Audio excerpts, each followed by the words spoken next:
कुरुक्षेत्र महायुद्ध के बाद गांधारी अपने पुत्र दुर्योधन के अंतिम क्षणों में श्री कृष्ण के सामने विलाप करते हुए, दुर्योधन, मेरे पुत्र, मेरा वीर, उठो। ये माता को यूं अकेला छोड़कर नहीं जाया जाता। ओह भगवान, ये मेरे 100 पुत्रों का रक्त सभी समाप्त हो गए। हे कृष्ण, मैंने इस संसार में कुछ नहीं देखा, पर आज मुझे अपने हृदय की आंखों से सब दिखाई दे रहा है। मेरे पुत्रों का विनाश, मेरे कुल का अंत, मेरी गोद में पड़ा ये दुर्योधन, क्या यही धर्म की विजय है? तुम कहते थे धर्म की रक्षा होगी, क्या धर्म इसी तरह रक्त के सागर में खड़ा होता है?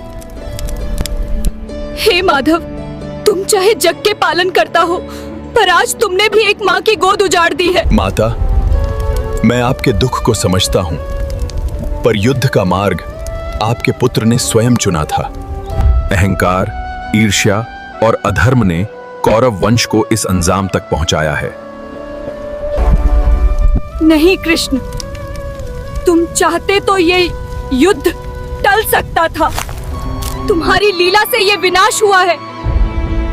आज मैं तुम्हें श्राप देती हूँ, जैसे मेरे पुत्र एक एक कर मारे गए, वैसे ही तुम्हारे वंश का भी अंत होगा। तुम्हारे यादव कुल में भी कलह जन्म लेगा। और जिस प्रकार मैं आज अकेली खड़ी हूँ, वैसे ही एक दिन तुम भी विनाश को अपनी आंखों से देखोगे। माता, आपका श्राप भी मेरे लिए अधर्मीय है। जो होता है समय के विधान से होता है। यदुवंश का अंत भी होगा, पर जागृत धर्म की स्थापना के लिए।